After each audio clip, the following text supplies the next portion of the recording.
Hi everyone, welcome back to my channel. In today's video, my goal is to do an intro to getting your finances together. This video was inspired by a few conversations I've had with my close friends over the years who have asked me about this topic in different ways. Imagine you're someone who doesn't think about money much and you always think finances are scary or difficult and not something you will ever understand or even want to understand. Or you want to get your finances together, but you have a lot of anxiety around money and you're always second guessing whether or not you are doing enough or doing the right thing. If you're one of these people, I am making this video for you. This video is meant to be more like a crash course covering at least 80% of what you need to know, and 80% can get you really far. So whether you need a crash course or a set of principles to hold on to remind yourself that you're on the right track, I hope you find this video helpful. I want to give an overview on the essence of personal finance as well as a roadmap on what to do to get started on this journey. Personal finance is not only about investing or understanding how the stock market works. I think that personal finance is more about understanding yourself and your relationship to money. I also like comparing managing one's finances to like being a good and decent home cook. You don't need to know how to cook like a Michelin star chef or a professional baker. At baseline, you just need to not burn a dish and also know how to feed yourself well, consistently, and reliably. Just a disclaimer at the start that I'm not a licensed financial planner and I'm only sharing my own personal roadmap when it comes to managing my finances. What I'm saying here is what I do in my own life, but your specific life circumstances will be different. Take what is useful to you and always supplement with your own research. As always, timestamps are in the description, though if you're watching this for the first time, I recommend you watch it all the way through before skipping around.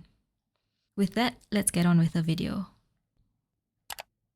First of all, I want you to think of your personal finance journey as like building a house.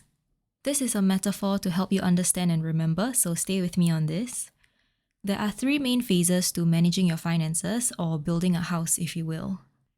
The first phase is what I call understand yourself.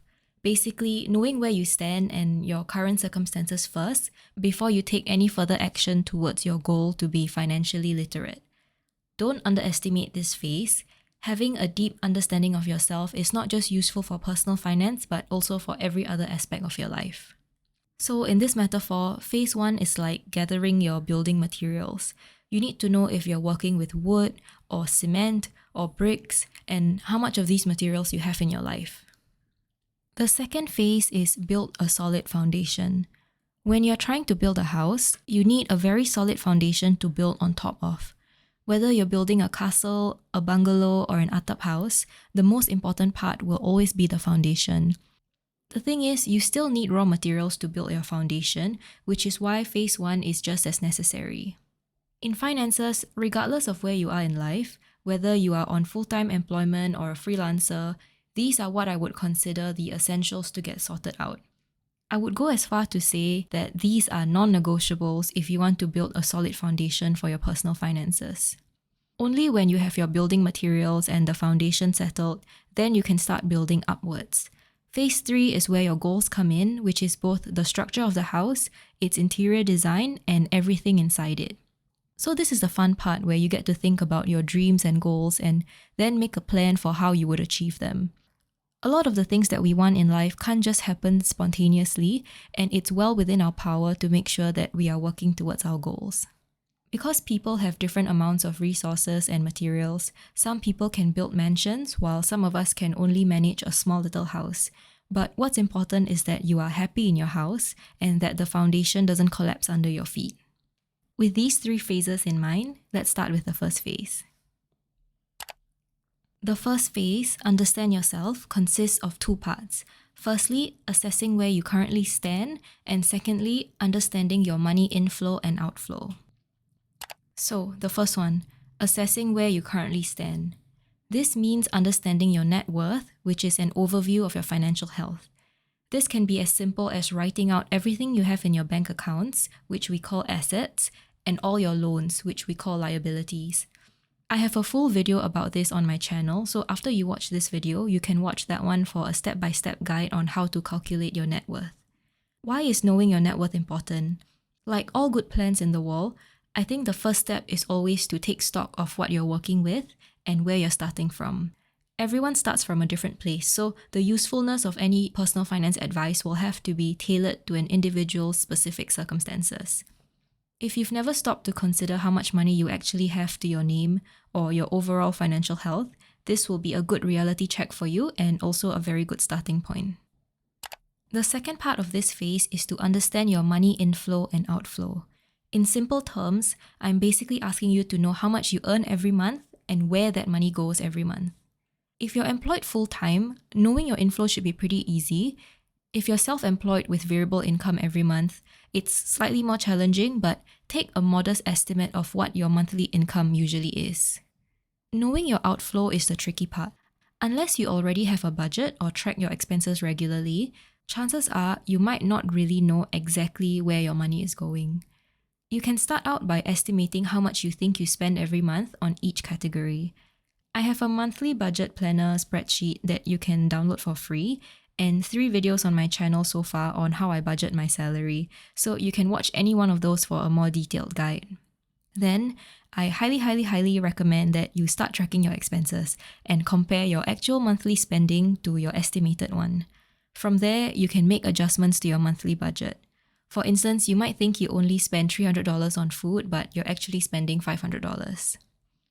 This step might take up to 3 months or even more as you are tracking your expenses and adapting your budget along the way, but don't underestimate how important this step is. The goal is to get your actual spending as close to your ideal budget as possible so that you have a more accurate picture of what your living expenses are. Once you know how much your living expenses are, then you can assess if you're able to cut back or not. Outside of your absolute most necessary living expenses like your utility bills and food spending, everything else is raw material for the next phase that we'll be talking about. One thing to remember is that being good at personal finance is actually not about having a lot of money. It's about having self-awareness and self-discipline and the habits that follow from there. Personally, budgeting my salary has been the single most life-changing thing I've done for myself on my personal finance journey, and so I can't recommend it enough. I won't go into too much more detail here, so please check out my other videos on this. And now we'll move on to the next phase. Alright, now that we've assessed ourselves and we know what we're working with, what materials we have to build our house with, we need to start building our foundation. And there are 3 pillars to this: your emergency fund, insurance, and retirement. You can remember it as EIR. Let's start with the E for emergency fund. Why is an emergency fund important? So that in the event of emergencies, you don't need to take a loan to fix whatever problem has come up, whether it's through a credit card, a personal loan from the bank, or even borrowing from your friends and family. The emergency fund should only be used in very specific circumstances, such as sudden unemployment, an unexpected medical bill, or any unforeseen disaster that has financial costs. It is not for holidays or shopping sprees. It's best if you just open a separate bank account to keep the money in there where you won't have to see it unless you need it for a real emergency. Conventional wisdom states that you should have between 3 to 6 months of expenses saved. To make this even simpler, try to have at least 3 months of your current monthly salary saved up in your emergency fund. I personally have 6 months of my monthly salary saved in my emergency fund. If you do have to dip into your emergency fund, just remember to make an effort to top it back up to its original amount when you can. And if you get a pay raise or you feel like you need more cash buffer for upcoming changes in your life, always reassess your emergency fund and work towards building it up more. Next is I for insurance. For the uninitiated, here is what insurance is. Insurance is a contract between you, the insured, and an insurance company, the insurer, to help protect you from financial loss due to unexpected events like an accident or illness. This contract is called a policy, and the payments are called premiums. It's a form of risk management used to protect against the risk of uncertain or unexpected loss. If you have no insurance and an accident happens, you may be responsible for all the related costs. But if you have insurance, the insurer may cover some or most of the costs. You might be wondering, isn't that what the emergency fund is for? And why do I need to get insurance for something that might never happen? This was what I used to think myself, but I eventually understood its value because it protects against two main things: unpredictability and cost. Most of us don't have enough savings to account for either. Most of us are not saving for if we get into an accident or for if we get cancer. The difficult truth is, there are some medical emergencies that we can never be fully prepared for. If you're lucky, these costs can be minor, but if you're not, it could be devastatingly expensive. If you already have insurance under your company, you might be wondering if you need to get your own private insurance. I would say the answer is yes, because you can't always be certain that you would always be employed. I know some of you may be stuck at this phase because the world of insurance is like the Wild West and you're intimidated by financial advisors and everything that you've been reading on Reddit. To simplify it a bit, generally these are the important ones to consider: hospitalization insurance, life insurance, critical illness insurance, disability insurance, long-term care insurance, and personal accident insurance. I won't be covering everything about each type of insurance in this video, but just keep these types of insurance in mind when you're browsing around and doing further research on this topic. You can look at Seedly's blog or Money Sense for more information about each type of insurance. As a rule of thumb, don't spend more than 10% of your salary on all your insurance premiums. Any more than 10% and you might be paying for more than you need, and that money could be better spent or saved in other ways. I know it's painful to think of spending money on something so intangible, but it's best if you just think of insurance as an expense and don't expect to get any money back. Try to avoid plans with a cash value component. A cash value component means that if you sell the plan, you can get some money back. Usually, these plans with a cash value component are far pricier than what you really need. I hope to do a video on insurance soon because it's really such a vast and complicated topic for the uninitiated. I know I was overwhelmed by this topic when I was starting out, and I kinda still am. My advice is go slow in your research, ask around different friends and advisors, and don't rush into buying anything until you really understand what and why you're buying. The third and final pillar is R, which stands for retirement. I'm defining retirement as a point in your life where you no longer need to work to earn a living to survive, and you can live out the rest of your days on your accumulated wealth from your working years. This pillar is where we'll be talking about investing, but I'm calling this pillar retirement instead of investing because it gives a purpose to the process. Investing is not the end goal, it's just a tool. It's a tool that can be used for other things as well, but for simplicity, we're going with the longest term goal, which for most of us is going to be retirement. I hate to say it, but if you're living paycheck to paycheck without saving any of it, it will be tough for you to retire comfortably if you can retire at all. Once you stop working, you may not have the income to support your lifestyle from when you were still employed. Here are some commonly asked questions about saving for retirement. These are questions that I've also had at some point.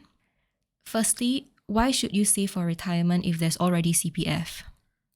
For Singaporeans who have CPF, you might be wondering why you need to save extra for retirement if you're already contributing automatically to CPF. The government does say that if you've been gainfully employed and contributing to CPF, you'll be able to retire, but the quality of your retirement may vary. At basic retirement sum, your monthly payout might be slightly below $1,000. At full retirement sum, it's around $1,500. So your CPF payouts will probably only cover the very basic expenses like food and utilities. If you're imagining traveling the world in your retirement, finally getting a car, or indulging yourself after years of hard work, unfortunately, you probably won't be able to afford that on CPF retirement payouts alone. I think for most of us, we won't be content with just basic expenses in our retirement. We want to have more options and control over our lifestyle. And to do that, we need more money, which means we need to save more now, more than what CPF is helping us do. The next important question you might be wondering is, why should you invest your retirement savings instead of just keeping it in a bank? Maybe you're very risk averse and you don't like what you've heard about the world of investing. Well, the number one reason why it's important to invest is because you want to preserve the value of your money. You know how prices have been increasing over the years? Things that used to cost $2 today will cost $10 in the future. That's what we call inflation. Singapore's current annual inflation rate is about 3.1%. The thing is, bank interest rates cannot outpace the inflation rate. So your savings will continue to depreciate in the bank, which means your money will go down in value, even if the absolute value is slowly crawling up. That's why it's recommended that you invest your money to give your money a better shot at outpacing the inflation rate. Of course, investing comes with risks, but if you're investing for the long term, you have a good chance of riding out all the dips in the market.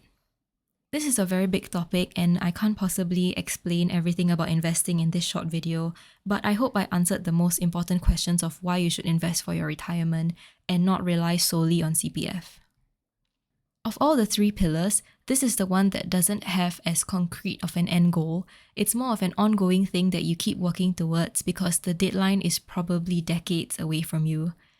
So while you can work on pillars 1 and 2 concurrently, it's best to wait out on pillar 3 until you get the first two settled. Why? Because I highly recommend that you hold on to your investments for the long term and not liquidate them until you are close to retiring. In the event of any financial emergency, you want your emergency fund and your insurance to be your first line of defense so that you don't have to resort to liquidating your investments at a loss.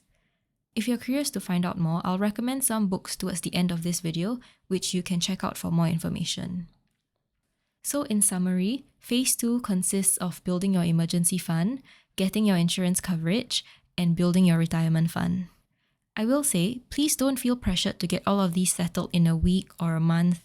Building a foundation takes time. It might take months or even years. The most important thing is that you do your best to secure this foundation as soon as you can so that you can start to build your house, which is the life that you want for yourself. Once you've gotten phase 1 and phase 2 down, you can start working on the fun part, planning for your goals. Planning for your goals is like decorating your house. Everyone's goals are different and unique to their personalities and dreams. This is the time for you to self-reflect on your priorities and think about what you really want to work towards in life. Because money is just a means to an end and it is also a limited resource. For any life goal you can think of, it will most likely cost something. You want to get married? That will cost money. You want to move abroad? That will cost money. You want to retire early at 40? That will definitely cost money. You might have a lot of goals in mind, so for a start, you can try grouping all those goals into 3 buckets: short, medium, and long-term goals. Here are some common examples of goals that Singaporeans might have. Assuming you're 25 years old, a short-term goal can be planning a wedding and putting down the down payment for a house in the next 3 years. A medium-term goal can be taking a year-long sabbatical when you're 40. And a long-term goal is to retire at 60 years old. The simple way I look at goals and how to plan them is by considering 2 things: the deadline for the goal and how much it would cost in total.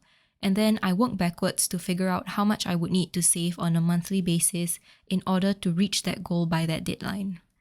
For example, let's say my goal is to get LASIK by next year, by August 2025. I'm estimating the total cost to be roughly $4,500. That gives me 12 months to save up this amount by then. By this month, I should start saving at least $375 to reach $4,500 by next August 2025. So at this point, I'll look at my monthly budget and see if I can comfortably set aside that amount every month to reach my goal by next year. If $375 is too much for me to save every month, I can think about maybe pushing back the deadline so I have more time to save up. For some other goals like a trip you're planning or something like a house down payment, you can try to adjust the amount or the timeline if you're having trouble saving up for it. I have a couple of videos on my channel where I outline my money goals over the years and you can see how I break down this process. As you're saving up for your goals, it's best if you can put away the money in separate accounts so that you can compartmentalize your savings for each respective goal. And while you're saving up all that money anyway, it can be good to keep it somewhere where it can earn slightly more interest than a standard bank account. This section of the video is sponsored by StashAway, but all opinions and thoughts are my own. Personally, I've used StashAway for years now to keep my money for all the different goals I've had, and I think that their cash management portfolios are great for this purpose. When I first started using their platform, they only had the Stashaway Simple Cash portfolio, but now they have two more types of cash portfolios, Simple Plus and Simple Guaranteed. The rates range between 3.7% to 4.5% per annum. That's way more than my bank interest rates, which hovers around the 2% mark or even less. Depending on how much risk you're willing to take or when you need the money, you can decide which portfolio suits you best. Stashaway has a lot of useful information on their website if you want to read more about each type. You can open more than one simple portfolio, which makes it good for compartmentalizing different buckets of savings for your different goals.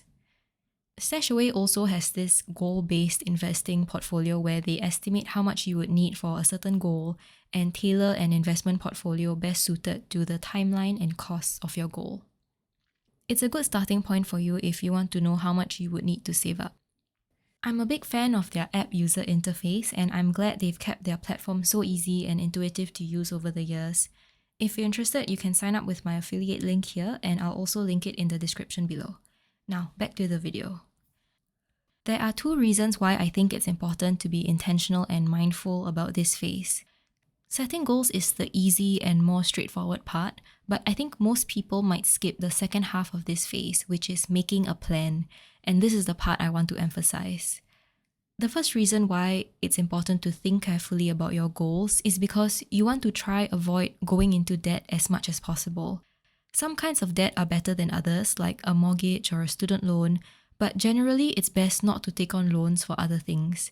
And if you're able to plan in advance for the financial cost of your goals, you can avoid a situation where you're forced to borrow money to cover the costs or put things on payment plans which will only burden your future self. The second reason is that you want to be careful about not getting stuck in a loop of only saving and spending for the short term. Some life goals that you may want to work on might be years ahead, which makes it hard to think about right now, but those goals might need a lot more money, and it's best if you can start saving now. For example, you might only be thinking about the next financial goal ahead of you, which could be your wedding costs or a house down payment, and you're funneling all your resources into this goal. But if you're only saving for short-term goals, you might lose out on the long runway needed to save up for the longer-term goals. Some examples are most obviously your retirement, but also things like a planned career break, your kids' university fund, or savings for a business venture. So at the same time that you're thinking of your short-term goals, don't forget your medium and long-term goals too, and make sure that you include saving for these goals into your monthly budget. Finally, remember this saying, you can do anything, but you can't do everything. With every decision you make to do something, it's a decision not to do something else. It's okay to not take certain paths or to not follow social convention, or even to change your mind about some things. That's part of life. What's important is that you are clear about why you want to do something. The how will then follow. Here's a summary of everything we've talked about. You can take a screenshot if you need a quick reference. If you remember nothing else, or it's still too early in your phase of life to be thinking about these things, then at least remember these two universal philosophies. Everyone has their own way of doing things, but I think generally this is good advice for everyone. The first one is always live below your means. What does this mean? To put it very simply, if your monthly salary is $3,000 every month, try not to spend all $3,000 within the month. Always put some money aside for your emergency fund and your retirement fund first, then you can spend the remaining. That could look like saving $1,000 every month while you spend the remaining $2,000. If you can get used to spending less than what you earn, then you'll have an easier time when things get tough and you might have to downgrade your lifestyle. It's both a state of mind and also like a muscle that you keep training. The second philosophy is to remember that it's all about finding a balance. Don't obsess over any one thing. Yes, you shouldn't be so spendthrift, but being too cheap is not good either. You need to factor in some moments of joy and indulgence in your life too. With any lifestyle change that you undertake, make sure that it's sustainable in terms of cost and effort. If you're too cheap, oftentimes you'll pay the cost later. And if you're too spendy now, you might be sacrificing the financial health of your future self. Another way that balance can apply is when judging any financial advice or solution. Just like your health, There is no one magic bullet supplement or diet or exercise regime that can change your life. In personal finance, there is no magic investment scheme or financial product that can make you rich. And if someone says it is, be very careful because they might not know what they're talking about or it might be a scam. Good things always take time and effort, and if it skips one or both, you have to be skeptical. If you're interested in reading more on the topic of personal finance, here are some books that I highly recommend and that have helped me immensely in my own journey. If you're looking for books that cover personal finance from the very beginner level, you can check out The Financial Diet by Chelsea Fagan and Your Money or Your Life by Vicky Robin. Your Money or Your Life is far more in-depth, but it's also rather dense, while The Financial Diet is written in a more relatable and fun way. The next category of books I would recommend are more specific to the topic of investing, which I think is the most complex topic in the personal finance space and something that you'll probably spend the longest time trying to figure out. For that, I highly recommend these two books. I've read a lot of books about investing, but for my specific sensibilities, I think these two are the most well-written and explained. They use very relatable metaphors to simplify the very complex world of investing, and they do it well. I actually enjoyed reading these two books, even if the topic intimidated me at first. So please check them out, and I'll promise you'll learn something valuable from it. The next two books are honorable mentions, and they're written by our own local content creators in the personal finance space. A lot of my favorite books on personal finance are written by international writers, but sometimes you just want to see how it would work in a Singapore context. So I have these two books to recommend if you're looking for that. The first book is by the Woke Salaryman, and it's called Crash Course on Capitalism and Money. Unlike the other books I've recommended, it's not a how-to guide on personal finance, but it's still a very valuable read because it gives the necessary big picture perspective and context for you to understand why personal finance is important. Most of the book is also comics, so it's very fast to read and digest. You can find this book in the library, but you might have a hard time borrowing it because it's so popular now. But you can find it in Kino or Popular. The second book is called 28 Days to Financial Freedom by Josh Tan, who is also a local YouTuber and financial advisor. This book aims to be a comprehensive guide on personal finance and investing in Singapore. It gets a bit technical on the investment side, but overall I think it's a useful resource for people based in Singapore. It's only available as an ebook for now, which you can purchase from his PayHip store. I'll link it in the description below. But if you just want to read 3 books to help you get started, I'll recommend these. They'll provide a more in-depth look into what I've only briefly covered in this video. You can find The Financial Diet, Girls That Invest, and Quit Like a Millionaire in the library. Congratulations on making it to the end. Now that you've got all this, you can go and live your life. You can find out what is meaningful to you, what kind of work you like to do, or just what you don't mind doing while you build up your financial capacity. Remember that getting good with your personal finance is not the end goal. It's just something very useful to know so that you can support yourself in becoming the best version of yourself possible. My biggest hope for you is that you can get all your finances in order and let it work for you in the background like a safety net for your life. I don't think money needs to be very complicated or difficult. It's mostly the psychology behind it that is difficult, but getting past that mental barrier is not just important but also very doable. And while it's good to get this all settled as soon as possible, don't feel pressured or beat yourself up if you think you're taking longer than you should. Everyone has a different timeline. I've been on this journey for 4 years now and I'm still learning. Just focus on small monthly efforts rather than the time scale of the rest of your life. I would love to hear your thoughts, so please share them in the comments below. Good luck everyone, and I'll see you in my next video.